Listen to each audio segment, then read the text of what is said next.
Thanks everyone for being here tonight for Food Literacy for All. We have a great guest who we'll introduce in just a few minutes, Dr. David Ortega.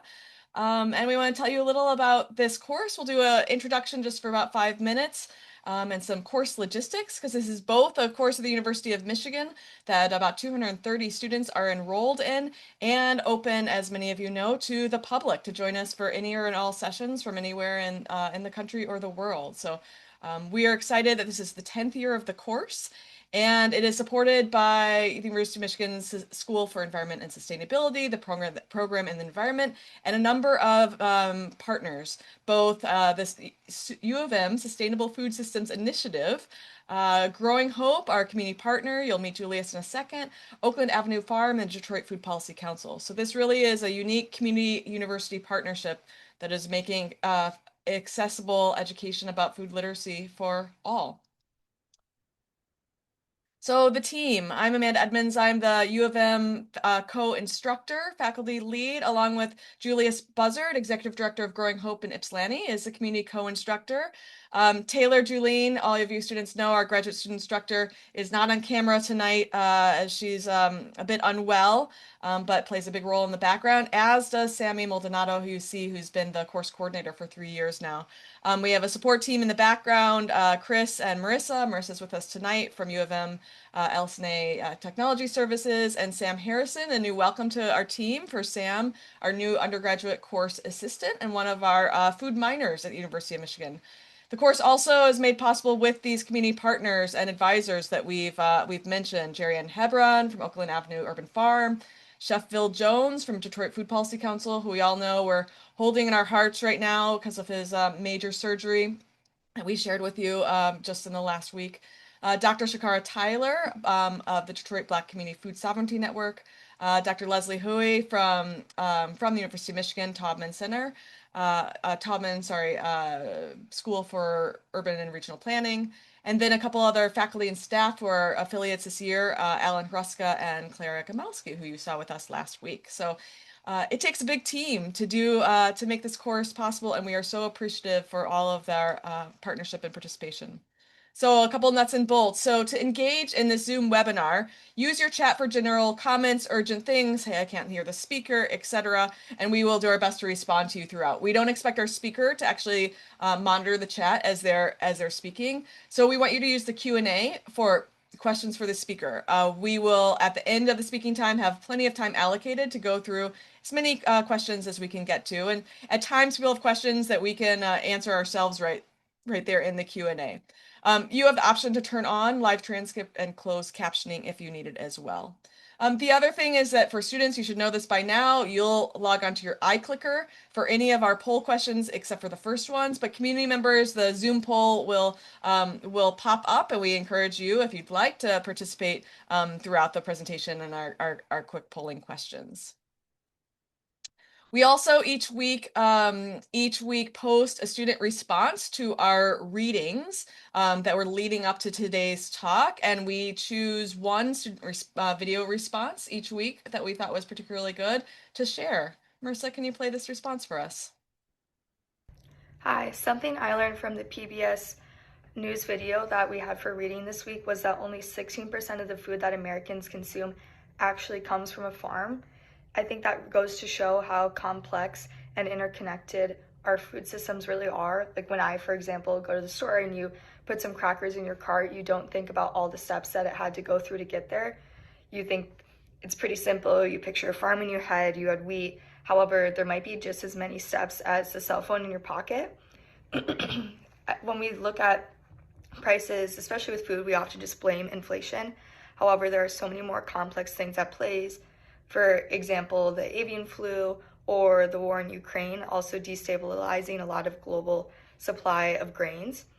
And what's so unique and special about food is when you have these huge events, or even what seem minor events, it not only affects the present supply, but the future supply. So going to show how complex food prices really are, even just outside of inflation. Great. Well, that was from Samantha, a senior in computer science, data science. We have students in this class from all over the university, lots of disciplines. For many, it's the only class that they take anything related to food. So, and of course, we've got some deep experts among us, among both the students and the community members. A note that Taylor wanted me to pass on related to your video responses, like we're looking not for a script, we're looking for creativity. We're looking for your real reactions like we heard from Samantha today.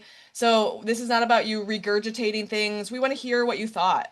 We want to hear some creative ways that you engaged with the materials from the week before. So we are going to, in the next week, post some examples from previous years of where we thought there was a lot more of that happening in the videos. We'll post that on Canvas for students in the next week. So take a look and you can get some ideas of what we will hope to see in your future week's videos. So question of the week, this is for everyone to do on Zoom, the Zoom poll when it pops up. To what degree do you feel like you understand the causes of food price inflation? Not at all, a tiny bit, somewhat, to a high degree. I'm an expert.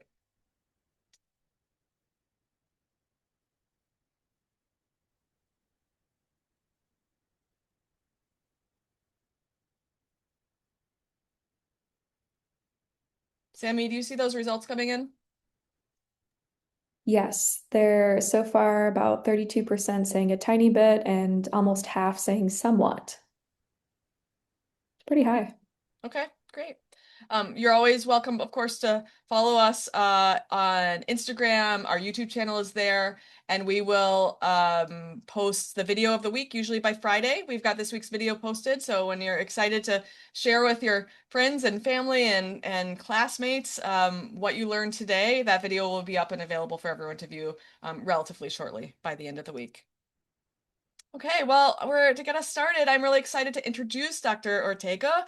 He's from a great university right up the road. I have multiple degrees from the University of Michigan, and I have always cared less about rivalries and have actually worked more with Michigan State University throughout my career and working in local and regional food systems than I have with the University of Michigan until I was back here as a faculty member. So I'm excited to have an MSU professor because there's a deep expertise there in food issues of all sorts, food and agriculture issues. So Dr. Ortega examines how consumers, producers, agribusinesses make decisions to inform policy and marketing strategies.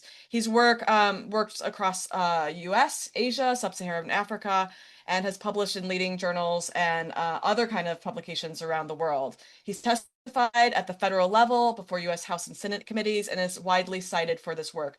I know when I watched and read the materials that he suggested for the class, and I learned a lot, and I'm ready to learn more. I think this is one of the areas where I have like Taylor was mentioning earlier, some of the least background knowledge in food systems, and I'm excited that we have such a great expert close to us to get us up to speed on what we need to know. So welcome so much. Thank you so much for being here, and welcome, Dr. Ortega, and we'll turn it over to you.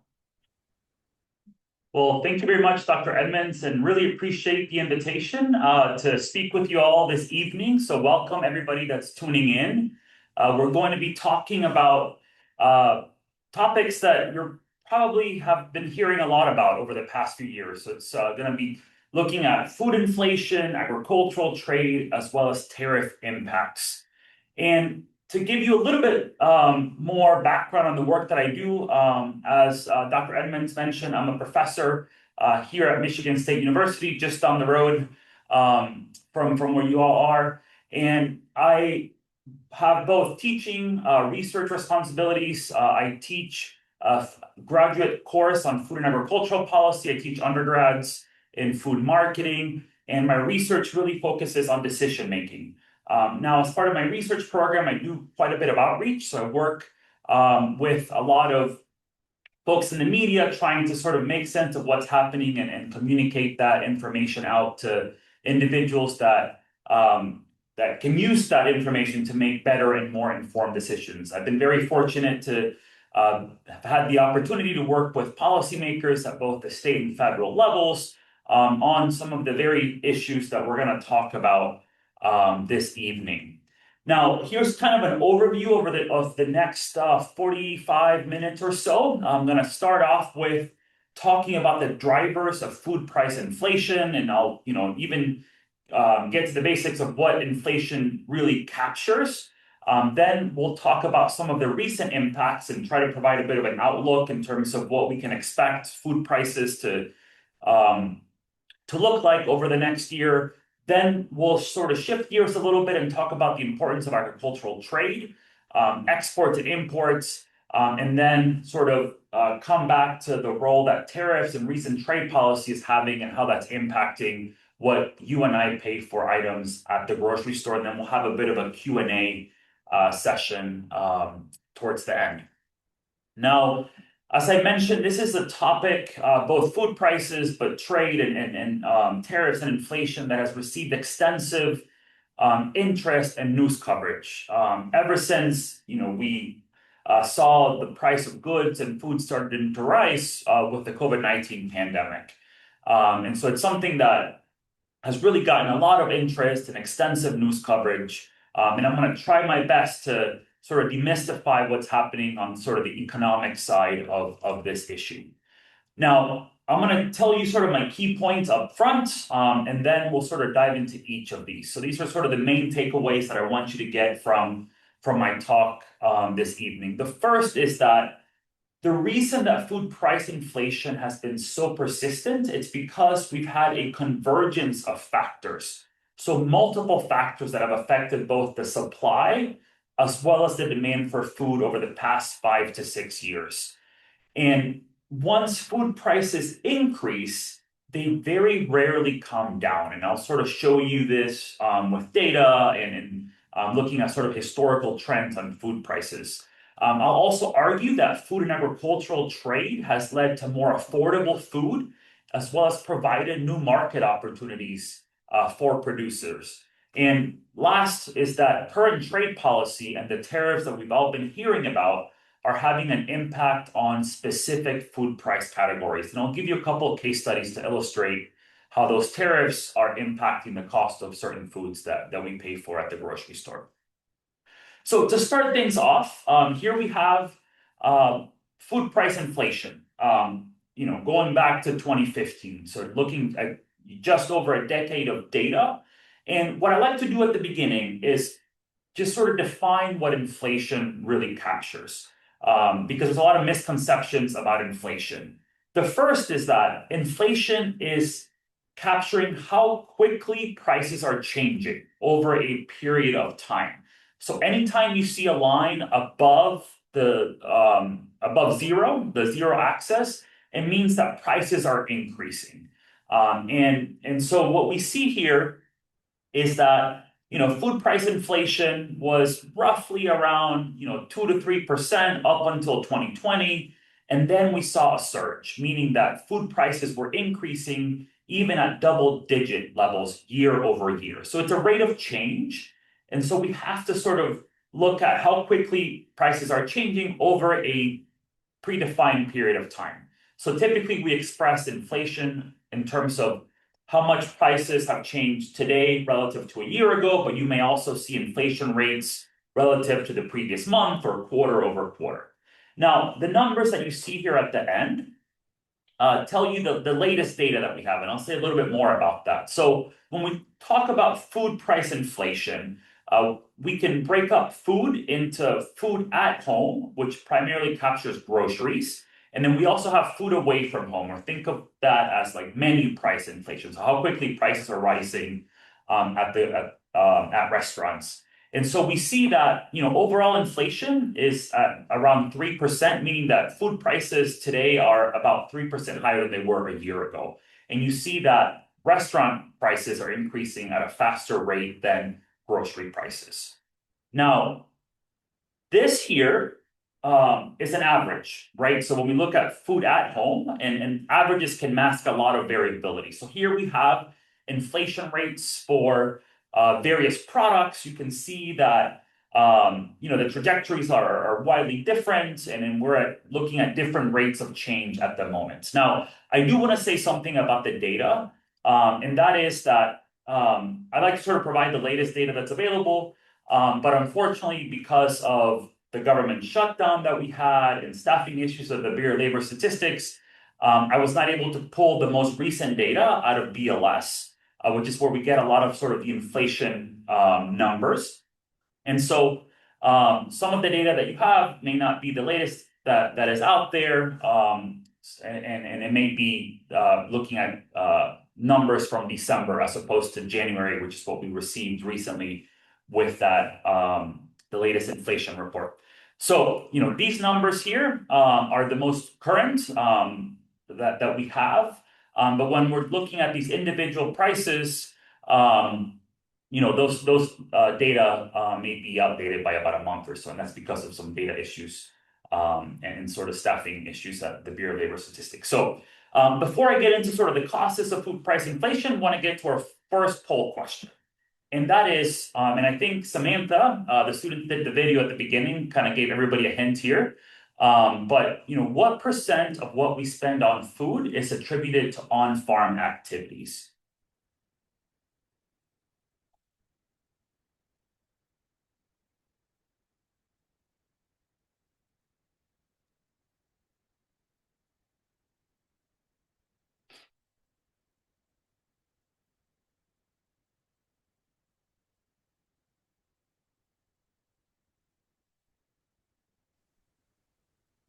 Okay.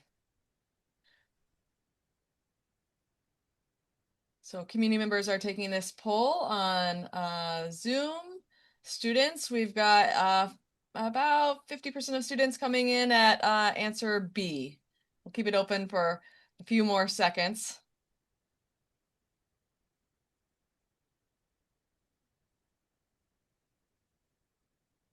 Largely answer B. Okay, I'll keep it open for a few more seconds, but Dr. Ortega, you can take it back. All right, perfect. Yeah, so that's precisely the correct answer. So 16 cents out of every dollar that we spend on food can be tied back to the farm or on-farm activity. So when we are looking, and that's what we call the farm share of the food dollar. So when we're talking about food price increases at the retail level or the grocery store, which is what primarily I'm going to be focused on today, it's really important to think about the things that happen post farm gate, what we call the marketing share, because that's really what makes up the bulk of food costs in the things that we buy at the grocery store. And this is a figure out of the Federal Reserve Bank of Kansas City. When we look at the surge in food prices that started pretty soon after the pandemic, it was really led by rising prices for processed foods. And so when you think about this is sort of, if you're thinking of your grocery store, these are the center of the store, the aisles, the processed foods, the crackers, the breads. These are products that have much more complex and longer supply chains. And that's really what drove, for the most part, food price inflation. It was really these processed foods that have those more, complex supply chains, and that's where a lot of those supply chain disruptions really started to show up.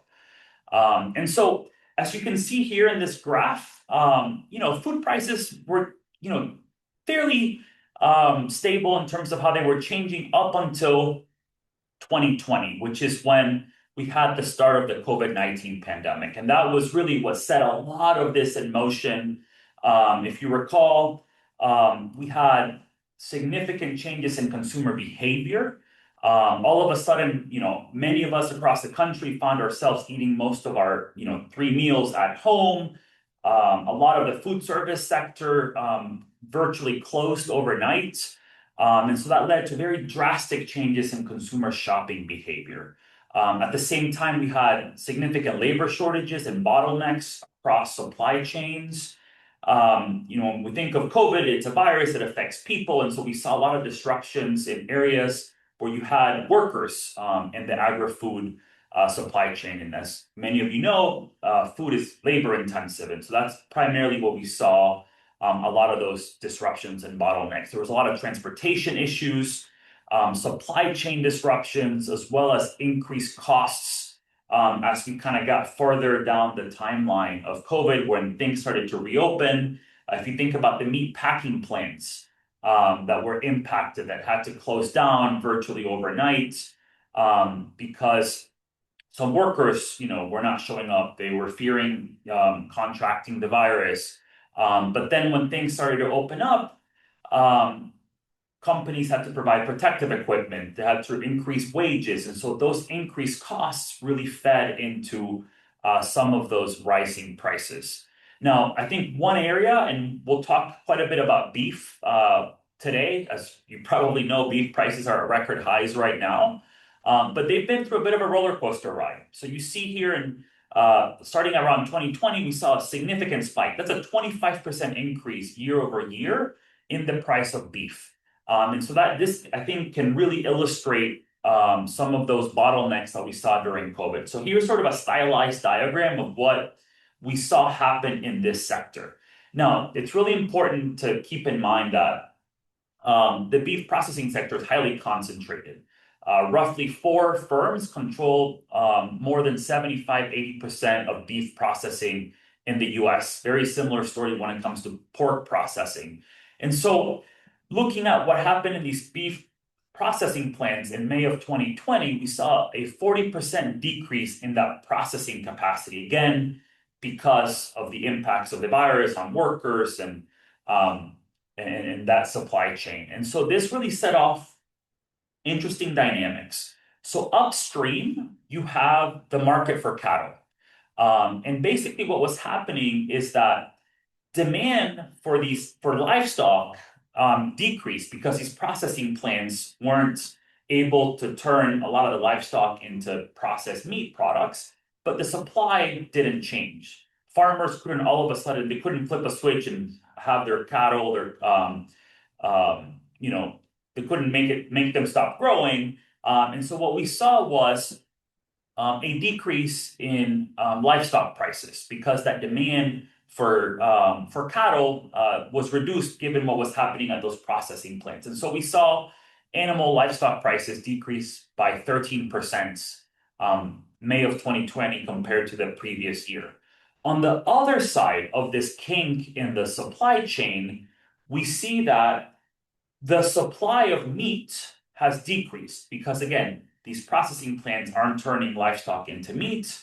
But at the same time, we saw a pretty significant increase in demand because of those changes to consumer behavior. All of a sudden, we're finding ourselves eating most of our meals at home, and you have a supply decrease, an increase in demand. Prices have nowhere to go but up. And that's why we saw consumer prices increased by about 18% that month compared to the previous year. And wholesale prices increased, those margins went up by more than 200%. Again, it's a very concentrated sector. And so this is why we see beef prices really spike at the beginning in the spring of 2020. And then as those beef processing plants opened up again, then the price increases moderated. And then we'll talk a little bit later about what happened to these other spikes in that rate of increase that we saw in 2022 and into 2023 a little bit later on. But so you have COVID. If you fast forward to 2022, you have Russia's invasion of Ukraine. And a lot happened in 2022. We'll talk more about some of these other factors that kind of compounded each other. But the Russia-Ukraine war really impacted gas prices, oil prices, and that really feeds into increased transportation costs. The price of natural gas is highly tied to the price of fertilizer. So we saw a spike in fertilizer prices. And that region of the world is what they call the breadbasket of Europe. So we saw a decreased supply of grain, of edible oils, those sunflower oil. But it's important to keep in mind that that shock also set off other had a ripple effect. We saw protectionist measures in some in other countries. So, for example, China, a major fertilizer producer, in an effort to keep their fertilizer prices down domestically, limited the export of fertilizer. So that further increased world fertilizer prices. Similar when it came to Indonesia, they're one of the largest palm oil producers. That's an edible oil that's used in a lot of prepared foods. They put export restrictions on palm oil in an effort to keep their domestic prices low, but that just led to world prices increasing even higher. And that just sort of exacerbated the situation. And so you have, we were talking a lot about a world food crisis as a result of this geopolitical conflict. And there was a tremendous amount of uncertainty at the time, especially about getting the grain out of the Black Sea region. And to an extent, the conflict is still ongoing, and it is still having some impacts on trade from that region. Now, this is where we have the price of flour. So you can see Russia's invasion of Ukraine in early spring of 2022. And then we saw sort of a surge in the price of things like wheat flour. But it wasn't just that the price of wheat went up, but we also had those energy prices. So when we think about something like flour or bread that we buy at the grocery store, the commodity costs are a very, very small share, less than even that 16% that we talked about for all of food. And so you really have to look beyond those commodity prices. So it was the energy prices that went up. It was the transportation costs that went up that led to sort of the surge in the price of things like flour, as well as bread. And the numbers that you see here on the graph, that 2.4%, that's the current rate of inflation as of December of this past year. But we were looking at double-digit increases in the summer of 2022. Now, on top of that spring of 2022, we also saw the start of now the current outbreak of bird flu, or high-path avian influenza. It is now the largest outbreak in US history, the first multi-year outbreak that's really affected poultry products. It's led to the depopulations of hundreds of, more than 100 million birds, and in an effort to sort of keep the virus from spreading. But we've seen the virus jump to other animal species. Dairy cows have contracted the bird flu, and even humans have been ill with the bird flu. And that's in large part why we've seen the the surge in egg prices, especially in the winter of 2022, 2023, and then most recently in 2024, 2025. It's sort of the primary driver of egg prices. Now, you have to think that, okay, so you have the bird flu outbreak, it's a shock to the supply of eggs. And eggs are what we call in economics, they're a highly inelastic good. There are no good substitute for eggs. And so you have a shock to the supply of eggs.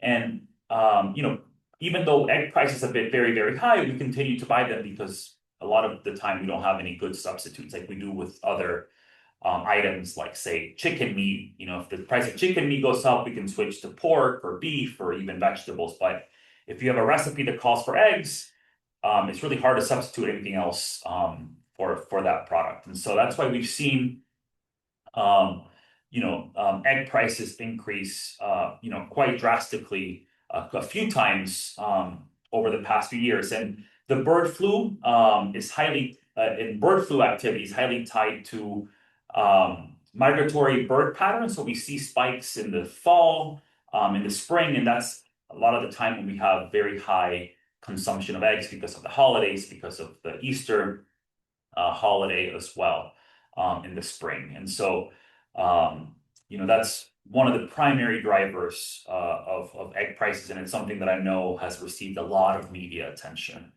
Now, the second poll question here is that the price of eggs at retail, they reached a record high in March of 2025. So how much do you believe that a dozen grade A large eggs cost during that time? So again, think back almost a year ago. What was the price of eggs when they reached sort of their record high?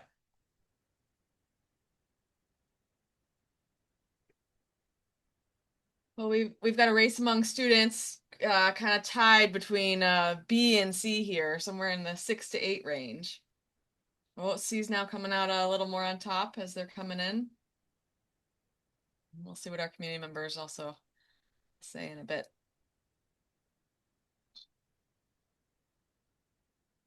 Now it's looking like C is on top. Okay, David, back to Dr. Yeah, so Ortega, back to you. that's the correct answer. So eggs reached their record price at $6.23 a dozen. And one thing that I do want to say is, I'll sort of put a screenshot of a paper that we did on the impacts of high path avian influenza on egg prices. What's really interesting that we found in this research is that it's the price of conventional eggs that actually increased the most relative to the premium egg products, like the organic eggs or the free range eggs. And part of the explanation is that if you were someone that was buying the free range, the organic eggs that sell at a higher price point, as egg prices were increasing, there was a lot of switching that people did from the premium egg products to the more conventional eggs. And so you have a change in the relative demand, which puts even further upward pressure on the conventional egg prices. It's something that we've seen in not just eggs, but other poultry products and food products. And it's something that many folks are calling cheapflation, meaning that it's the cheaper good that tends to rise in price the most, and that's just because of that change in the relative demand. So if you're interested, I'll give you my contact information at the end of the talk, and I'm happy to send you a copy of this paper if you want to sort of dive a little bit more into some of these dynamics. But on top of, you have Russia's invasion of Ukraine, and then you have the bird flu outbreak in the spring of 2022, we also had a pretty significant drought at the time that had been going on for a number of years and months. And so you can see, earlier this month compared to the situation back in August of 2022. And this really impacted various food categories, in particularly beef. And it's one of the main reasons why we're currently seeing very high beef prices. So if you move past what happened with the meat processing plants, in the summer of 2022, we see that beef prices start to decrease. Towards the summer of 2022, that inflation line goes below zero. And that was because this drought led to very high feed costs. It became very costly for a lot of producers to hold on to their livestock. And so many of them sold off a lot of their livestock at that time. And that's why we saw a dip in the price of beef. It was because we had a glut in the supply. But now the issue became that producers sold many of what we call replacement animals. Think of them as the mom cows that you need to then grow and have baby cows to grow the future beef supply. And so what ended up happening is that led to an accelerated contraction in the national cattle herd, which is sort of an indicator of the national beef supply. And it reached a record low in almost 70 years as of just a couple of months ago as a result.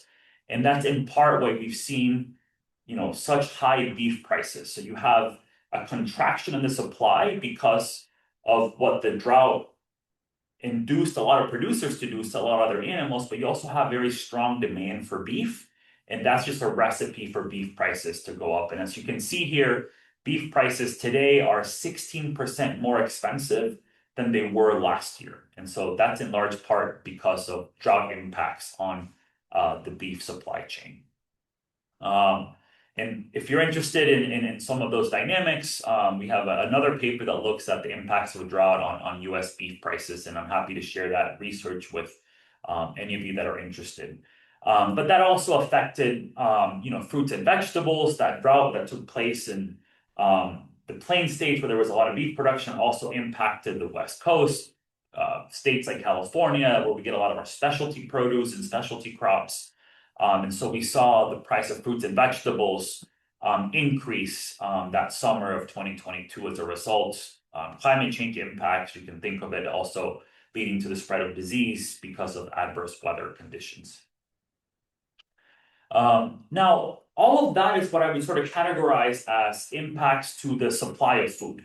But there's also a demand side story, and that is that consumer spending on food post-COVID has been significantly higher than before the COVID-19 pandemic, even when you adjust for inflation. And that's really because of a number of factors. Some of that has to do with the fact that many households, not all households, of course, but on average, many households accumulated savings during the pandemic where we couldn't go out and spend on the service economy, we couldn't take vacations. And then there was the government fiscal stimulus payments that many households received. So that was sort of an influx of money into the economy, and that led to significant spending on food. And then when you think about what was happening during COVID, a lot of folks went and splurged at the grocery store because we couldn't go out to eat at restaurants. Again, this is all on average, but the data is very clear that consumer food spending was significantly higher post-COVID than before COVID, even when you adjust for inflation.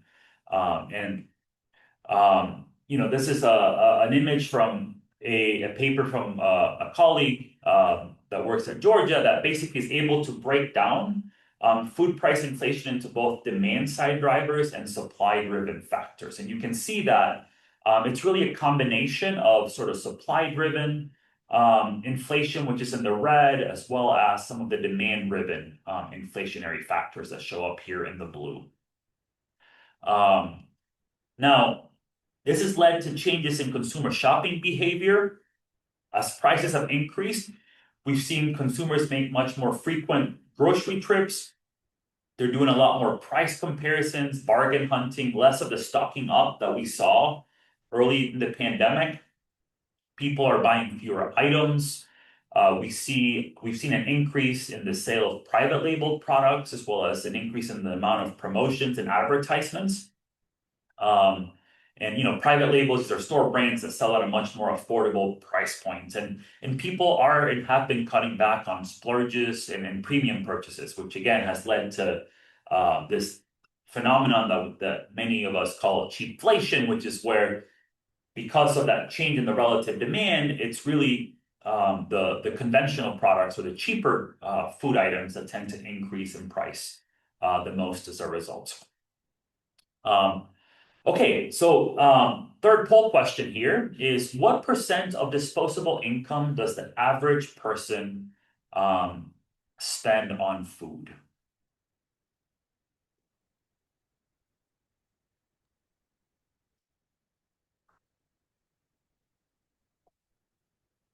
I know when I was prepping for this, as we're seeing our student answers and community answers coming in, I was trying to think about what my answer is, as someone who prioritizes food a lot, has that privilege to do so, doesn't spend on certain other things I think a lot of households spend on. We'll see what people say. Well, from our students, it looks like the majority are saying B, 23%. Quite a bit though. Second highest answer is C, 30%. Okay, so the answer here is the average share is about 10%. But this really varies depending on where you are or where households are, economically. And it sort of really depends on income level.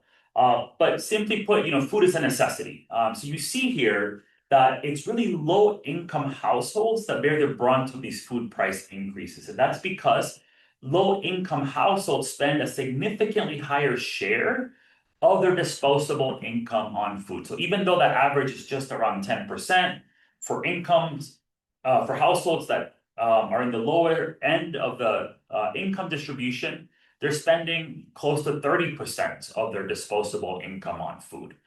So it's really these households that are having to make adjustments in order to be able to keep food on the table. And that's where we're really seeing those changes in behavior the most. Now, the food price forecast. I'm going to go through this fairly quickly, but this is coming from USDA. They provide a food price outlook. This is sort of the way that I sort of view try to forecast food prices, right? So here I have the consumer price index, which is the teal line. But I also just look at what's happening further upstream. So the producer price index for food. And so basically, whenever we see that producer prices have increased faster than consumer prices, we can expect that those increases to then get passed on to consumers roughly 6 to 9 or even 12 months later.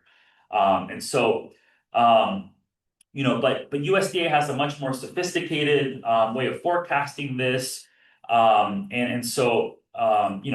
giving you the USDA food price outlook as of the past month. This is the outlook for 2026. So USDA is predicting that food prices this year are going to increase about 3%. And the shading here represents sort of the forecast range. So there's still a lot of uncertainty. We're just towards the beginning of the year, but you can see that there's even more uncertainty surrounding food at home prices, which is this the red shading here at the bottom, and then food away from home. That would be sort of menu price increases that they're forecasting to be about 4.6% inflation on menu prices this year.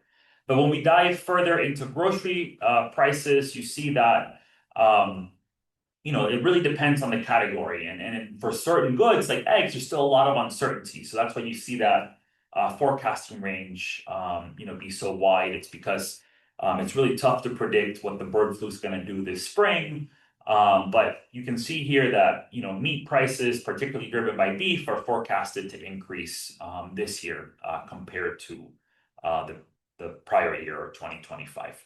Now, the reason why it's so tough to predict what's going to happen to food prices, one of the reasons is because we have a tremendous amount of trade policy uncertainty at the moment. And that's something that I'm going to talk about here in a few minutes, is that, if we look back at 2019, 2018, that was the first trade war that we engaged with China. I thought things were pretty bad then when it came to trade policy uncertainty. But this measure shows that, we're orders of magnitude. There's a lot more uncertainty currently given what we've seen with recent trade policy. And so, I want to sort of shift a little bit and kind of give you a quick overview on the geography of food and agricultural trade. And then we'll sort of look at very specific case studies that will point to, where we're seeing these tariff impacts showing up at the grocery store. Now, why do we engage in trade? There's a wide number of reasons. A lot of it has to do with trying to meet year-round consumer demand for food. We're in Michigan. We're one of the most diverse agricultural states in the country. We produce a lot of great food and specialty crops, but we're not very good at growing them in the dead of winter, like right now. And so we rely on trade with other countries to be able to meet year-round consumer demand. There's also comparative advantage. It might be cheaper to produce certain foods overseas where there is lower labor costs or lower input costs. But there's also consumer preferences. I like myself a cup of Colombian coffee in the morning. And so, we import a lot of food products in part to be able to meet consumer preferences and consumer demand. But on the export side, we also have comparative advantage. We're really good at growing row crops here in the US that then we export to other parts of the world. This provides income and market growth opportunities for farmers. And we also use exports as a form of soft power in terms of sort of looking at geopolitics, food aid to other countries just to build goodwill. If you think back at the US Agency for International Development, a lot of those development projects, provided a avenue for our farmers to sell some of their commodities overseas. Now, this year, this is not the new coronavirus, but it's really just showing how the world has become much more interconnected when it comes to food and agricultural trade. Each dot here represents a country's food and agricultural economy. And each line is sort of how interconnected that trade relationship is. And you see that it's really gotten, the world has really gotten smaller when you think about the amount of trade that's happening amongst countries, just specifically to food and agriculture. Now, one detail that I think a lot of folks are surprised to learn about is that the U.S. is currently a net importer of food and agricultural products. That means that we are importing more goods into the U.S., so more food and agricultural products than we are exporting. And part of that is because of two main drivers. So the first is that our exports here in the dark blue line really stalled in 2014, 2020, that time period. A lot of that had to do with increased competition from some of our competing countries like Brazil, Argentina, and South America. We also had a very strong dollar that made our goods more expensive to other countries. But we also engaged in a trade war with one of our most and largest trading partners when it comes to agricultural products, and that was the US-China trade war of 2018, 2019. But at the same time that this is happening, where exports were sort of stalling, we saw tremendous growth in imports, in part because we had a very strong economy. There was also rising consumer demand. And so these two factors have led to a current trade deficit that's forecasted to sort of reach $50 billion here in the coming years. Now, when we look at our exports, it's primarily composed of both bulk and high value commodities.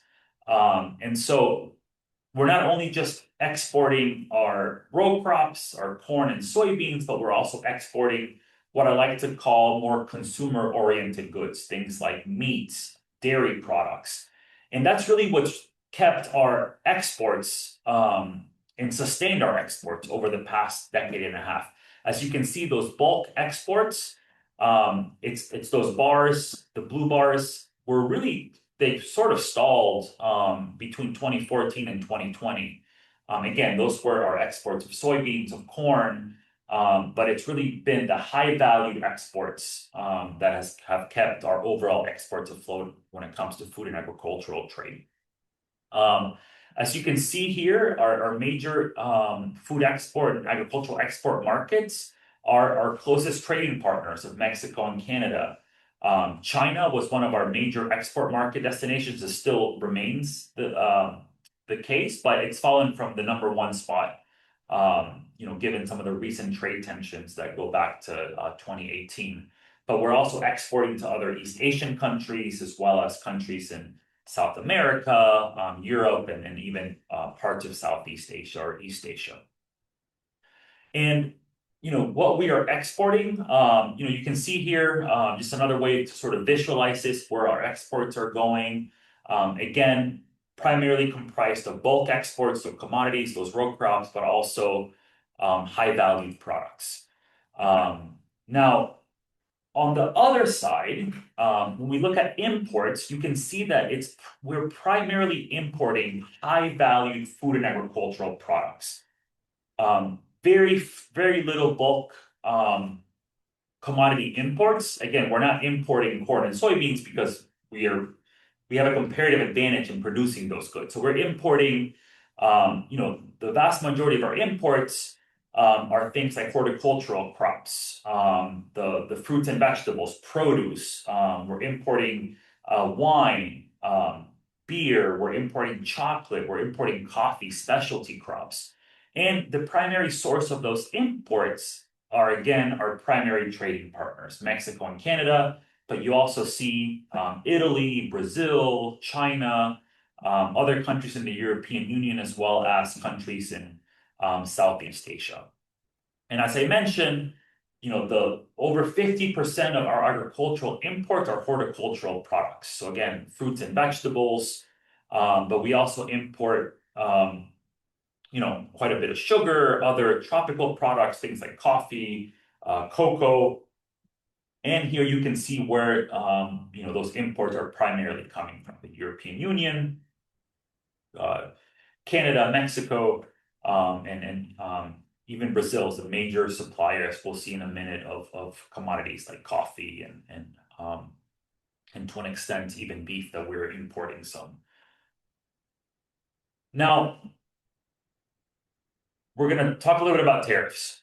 So, sort of giving you kind of a brief overview of the geography of agricultural trade. And I don't have to tell you, you're probably tired of hearing about tariffs.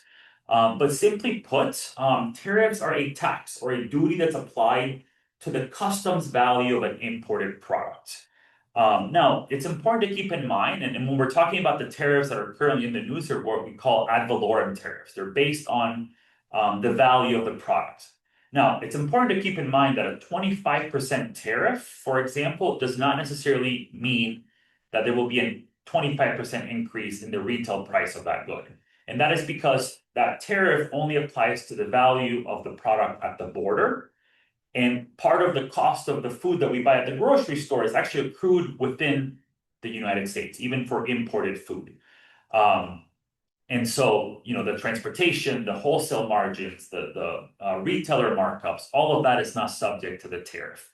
Now, when it comes to the tariffs that have been implemented under the second Trump administration, not all the tariffs are the same, right? So there are different levels of tariff authority that the executive branch has or claims to have in many cases. And so we see that the IEEPA tariffs, these are the tariffs, the reciprocal tariffs, the big announcement that President Trump made at the White House. You see that board there, every country had a number. That is the authority to impose those tariffs were on the International Emergency Economic Powers Act. Again, so there were the reciprocal tariffs as well as the tariffs in the north and the southern border, tied to sort of the fentanyl crisis, sort of because of a national emergency. You also have Section 232 tariffs. Those are because of national security issues, and those are the tariffs that have been applied to steel and aluminum. And then you have the Section 301 tariffs that have been applied to China because of unfair trade practices. Now, what I want to the point here is to say that these tariffs can stack on top of one another. We've also seen that the current Trump administrations did away with the de minimis exemption, meaning that historically, if you were importing goods that were valued $800 or less, the tariffs wouldn't apply to those goods. And that's because the cost of enforcement is so high that it doesn't make a lot of sense to enforce tariffs of those goods. And so now that's been done away with, and that's just really caused a lot of confusion and sort of bottlenecks at customs at the border. Now, I have the IEEPA tariffs here in red, and that's because those are the tariffs that we're currently waiting on a ruling from the Supreme Court. And so that ruling is expected, at any time now. And I would argue that any way that the Supreme Court rules on this particular case, I think it's going to, lead to even more uncertainty. So if they uphold the tariffs, I think we'll see sort of increased use of tariffs by the executive branch. But if they strike down these tariffs, then I think we'll see the government sort of use other tariff authority to apply tariffs on other countries. And then, you also have the issue of, if they strike down these tariffs, there's also going to be an issue of how do you refund, these large sums of money that the government has collected through these duties. So, now let's sort of talk a little bit about some case studies. The first one that I want to point to here are the tomato tariffs. Now, these are tariffs that were applied separately from the tariffs that I talked about. And as you can see here, the graph on the right shows the share of US fresh tomato imports. So back in the 90s, about 20% of the fresh tomatoes that we consumed were imported. Now that is roughly, very close to 70%. A lot of that had to do with NAFTA, which is the North American Free Trade Agreement that was signed in 1994, that subsequently became USMCA, the US, Canada, Mexico trade agreement. But it's important to keep in mind that we have some tomato production domestically in the United States, states like Florida. So when NAFTA was signed, a lot of the growers in Florida were very upset about this agreement. And sort of they pushed for an anti-dumping investigation that led to the tariff suspension agreement, which the government allowed the importation of fresh Mexican tomatoes, but they had to have been sold at a floor price or higher. And that tariff suspension agreement was renewed 4 times, including during the first Trump administration. But as of July of this past year, that agreement was terminated. And we're now applying a 17% tariff on fresh tomatoes that are coming from Mexico, which is our primary source of these tomato imports. And so keep in mind that we're importing tomatoes like many other produce in order to be able to meet year-round consumer demand. And so those imports really play a big role in the winter months. And I've seen, working on some models that are forecasting tomato prices to increase roughly 8 to 12%, especially as we get into the further winter months. Now, bananas have also been affected by these tariffs. Now, it's important to keep in mind that there have been a lot of rollback of the tariffs or exemptions that have been made, especially when it comes to U.S.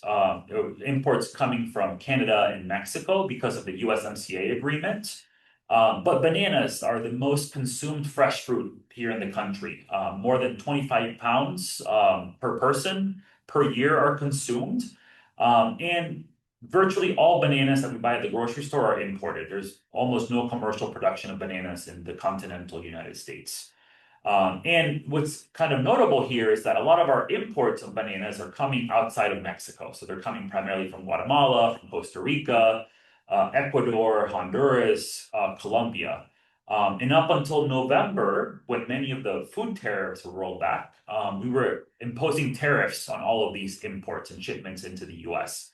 And so as a result, we've actually seen banana prices increase about 6% over the past year. So that's sort of one category where we're seeing the impacts of the tariffs. Similar with coffee. We import most of the coffee that we consume here in the US. I say most. I actually have a coffee project working with Hawaiian producers on coffee.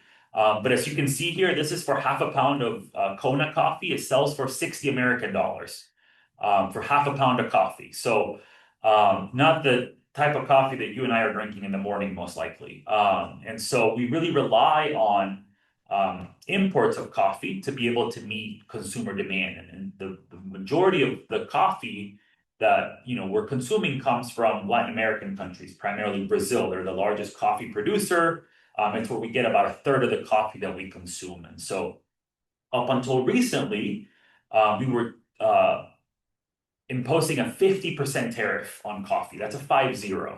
Now, the price of coffee, again, sky high, primarily because of supply issues from the impacts of climate change on many of these coffee producing regions. But we've seen sort of an uptick in the rate of increase recently that is indicative of or consistent with what we would expect these tariffs to have on coffee prices. Beef, another example. We're one of the largest producers of beef in the world. I talked a lot about, how the drought led to high beef prices, but it's important to keep in mind that we also import quite a bit of beef, especially what we call lean trimmings. And that is sort of lean beef products that we use to blend with sort of the fattier cuts of beef that are produced here in the US to make proper ground products. So things like hamburger meat and ground beef. And we get a lot of those lean trimmings from countries like Brazil, Australia. And up until very recently, we were looking at 50% tariffs on Brazilian beef imports, 10% on Australian beef imports. And that's just added further inflationary pressures to beef prices, in particular, ground beef prices. So, price of beef is about 15 to 16% higher than it was a year ago. But we've seen a higher increase in specific categories like ground beef. On the export side, I don't have a whole lot of time to talk about this, but it's important to keep in mind that a lot of these trade tensions also affect our export markets. So the ability of our producers to send products overseas, and this was sort of highlighted late last year with, the exports or the lack of exports to our primary market for soybeans, which was China, that up until very recently had not purchased any soybeans from sort of our latest harvest. That started to change, but you can see that now China is sourcing a lot of their soybeans primarily from Brazil. And that was sort of a shift that we saw start with the first trade war under the first Trump administration, in which we engaged with China. So again, I want to come back to this graph here that we've seen tremendous amount of policy uncertainty. Again, we're waiting for a ruling on the Supreme Court on the IEEPA tariffs. And, when it comes to the impacts of tariffs on food prices, where we're going to see it is on specific price or food categories, those that we rely primarily on imports.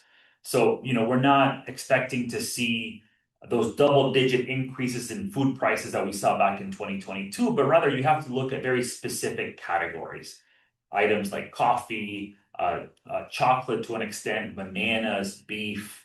And so, and for those of you that are interested on sort of the impact of uncertainty in sort of the agri-food system or just the economy in general, I can sort of give you, another resource that we worked on, and it's a paper that we just published in the Journal of Supply Chain Management. But I want to come back to these key points here that I started off the talk at the beginning. The main reason why food price inflation has been so persistent is because we've had a convergence of factors that have affected both the supply and the demand for food. I think, I've highlighted how once food prices increase, they rarely come down.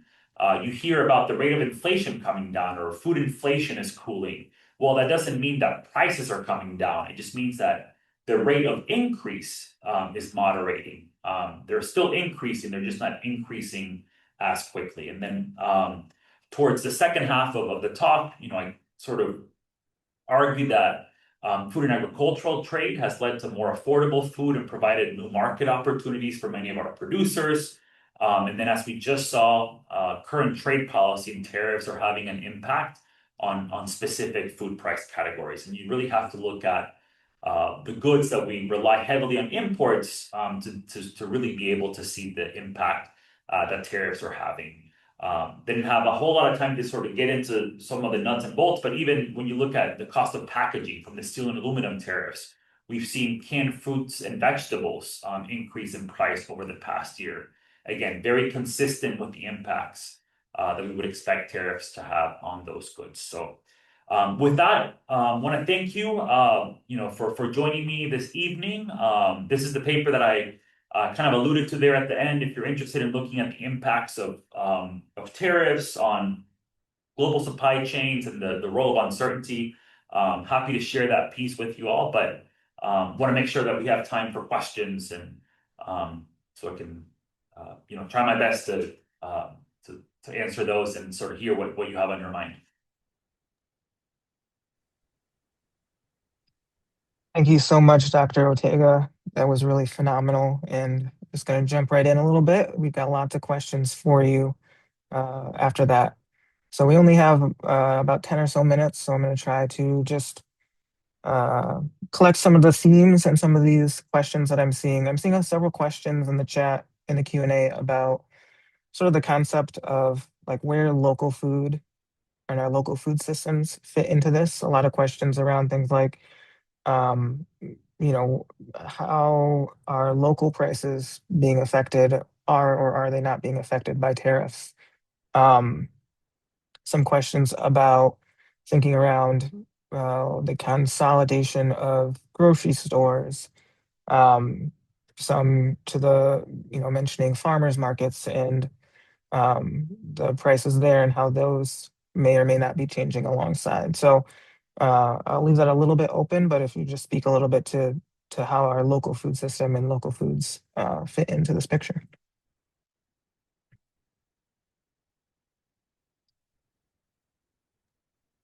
Oh, you're muted. Oh, you unmuted and muted again. There we go. Sorry about that. Okay. Yeah, no, these are all great questions and topics. So on the role of local foods and regional foods, right? I think especially when we look back at some of the pandemic impacts, the supply chain impacts, or even when we think about what happened in the poultry industry with high path avian influenza.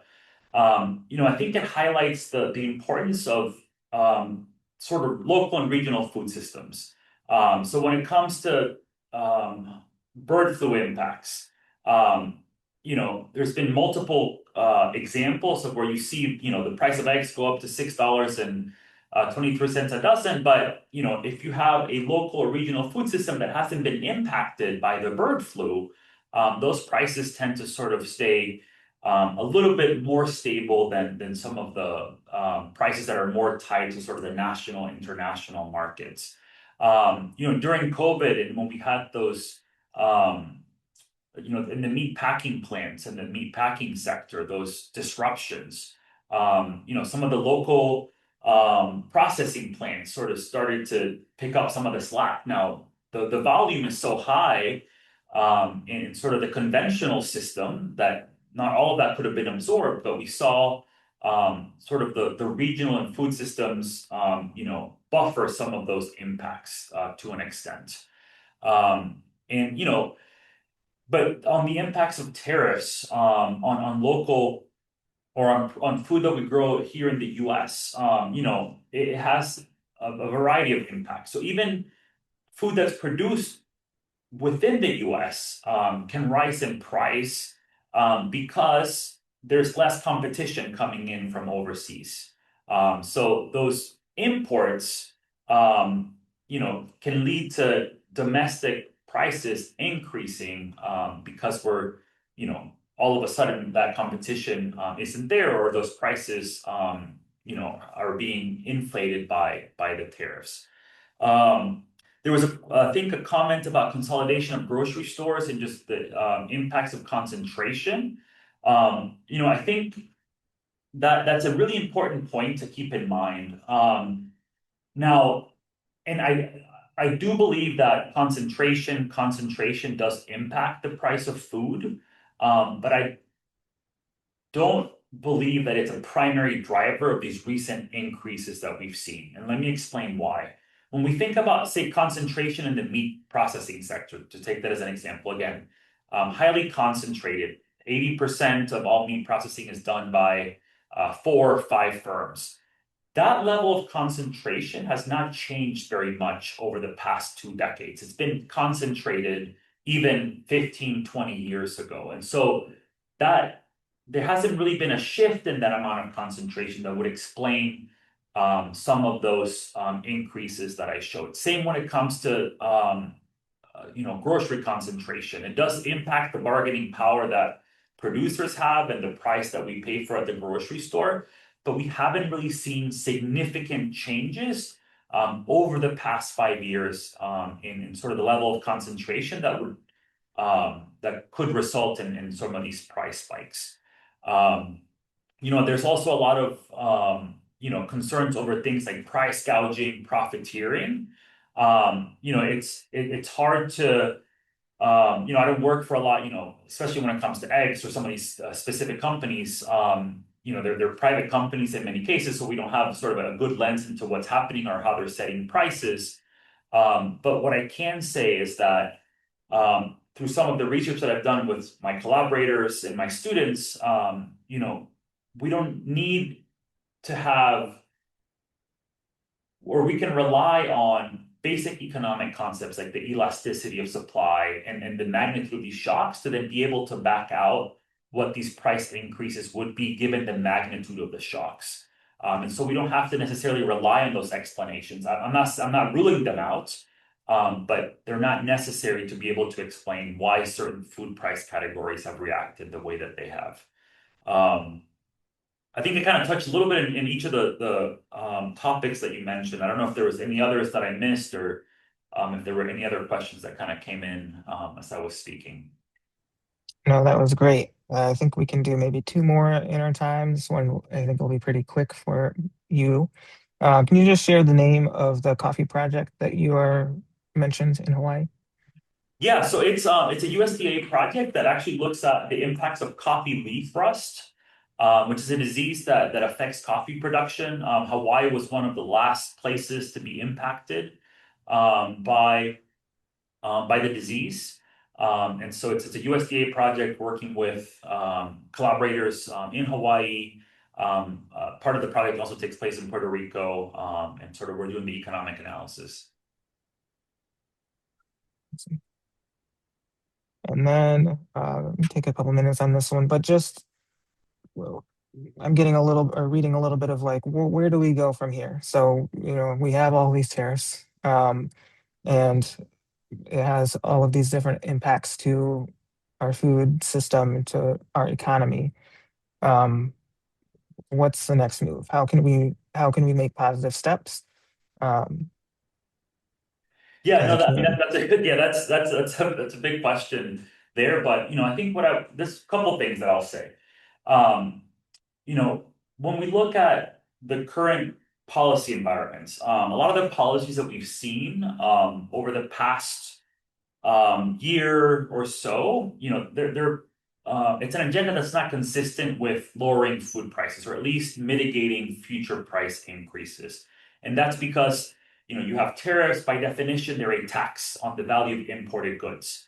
We haven't even touched the subject of immigration and what some of the ICE rates that we've been hearing have had on the labor supply, wage costs that then trickle down into the cost of food. But I think one of the things that I think is so damaging about the current policy environment is how much uncertainty there is. And that's why I showed that graph a number of times. And uncertainty by itself can be very costly because it raises transaction costs. You have companies having to make alternate sourcing strategies, relationships are severed with suppliers. And so I think one of the steps that I think we have to take is to be able to um, provide some level of certainty for people working in our agri-food system. I think that's really the first step. The reality is that a lot of us, these are decisions that get made above us. But I think bringing some level of certainty when it comes to trade policy can not only help mitigate future price increases, but it can provide a little bit more clarity for our producers in terms of their export markets. Um, I think, one of the things that give me a little bit of hope about the situation is that it's clear that some of the folks that are making these decisions are realizing the impacts that the decisions are having. And so we're seeing some of these tariffs being rolled back, um, which is welcome news for certain.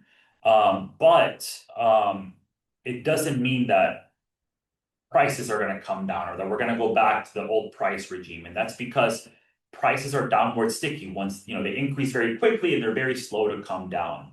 But we're seeing rollbacks on some of the tariffs that impact food. There are reports that the administration is considering rolling back the steel and aluminum tariffs. I think that can have a significant impact on the food system, especially when it comes to canned foods or even just packaging costs coming down. And so, but I can't stress, the the impact that just the uncertainty alone is having on the cost of food and producing food.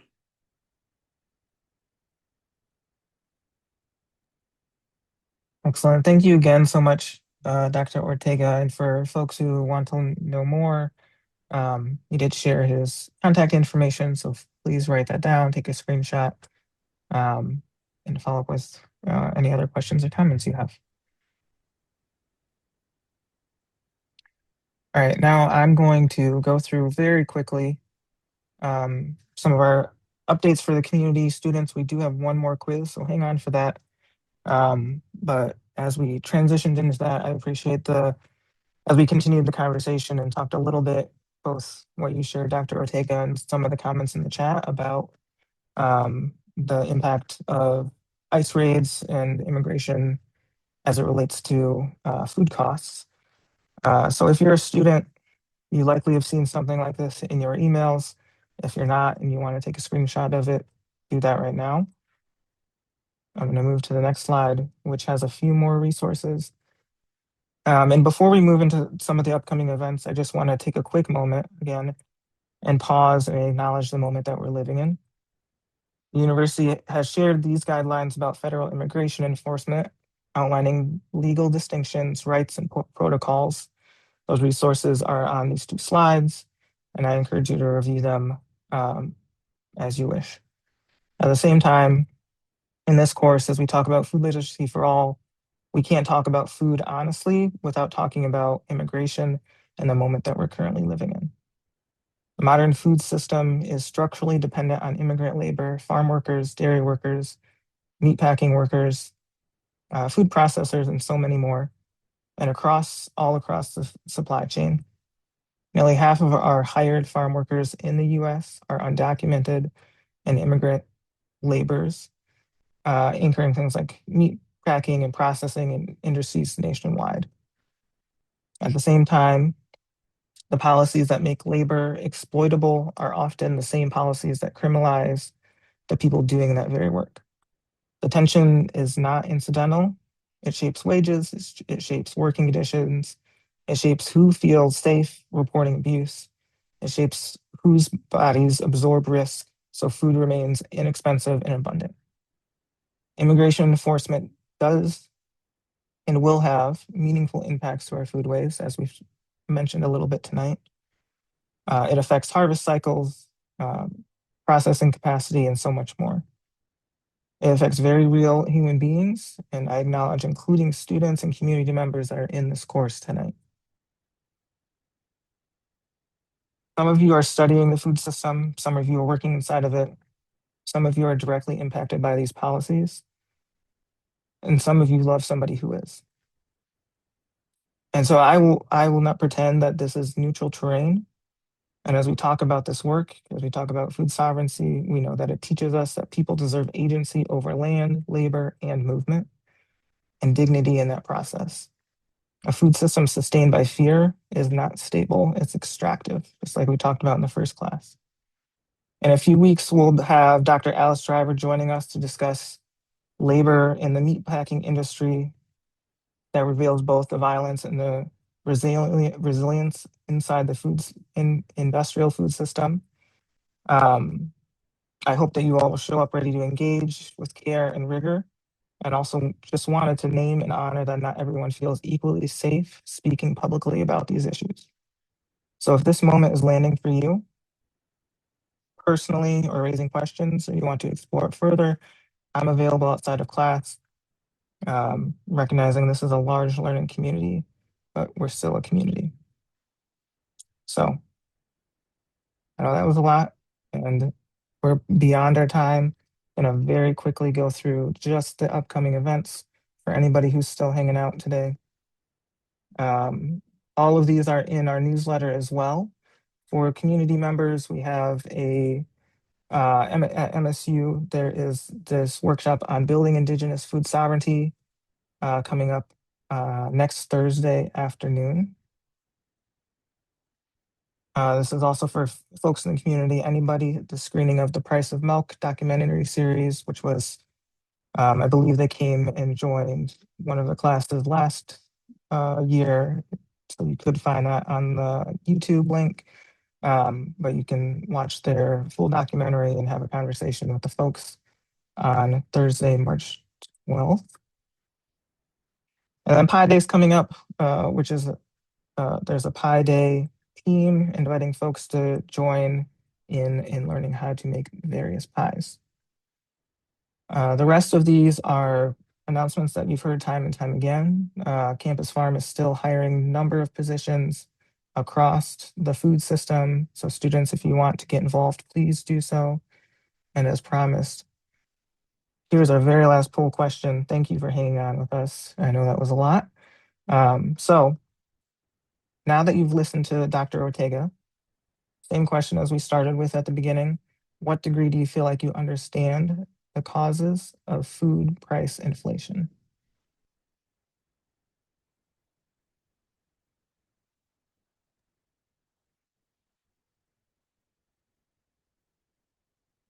Well, we now have a lot of people saying, majority of folks saying to a high degree. So, Dr. Ortega, thank you so much. I'll keep the poll open for another couple seconds for students to finish taking and getting their credit. But want to thank you Thank you so much. And Julius, you can move to our last slide.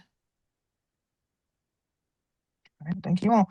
Next week, we will be joined by Anthony, who will be sharing about building a healthy farm and food system, overcoming the rural-urban divide. So feel free to please join us, students. We look forward to seeing you there. I know we've kept you over your time a bit this evening and appreciate every moment you've given us. Thank you again, Dr. Ortega. This was really phenomenal. And I hope that we get to have you back again sometime. No, thanks so much for the invitation and to everybody for tuning in. Really appreciate all the great questions.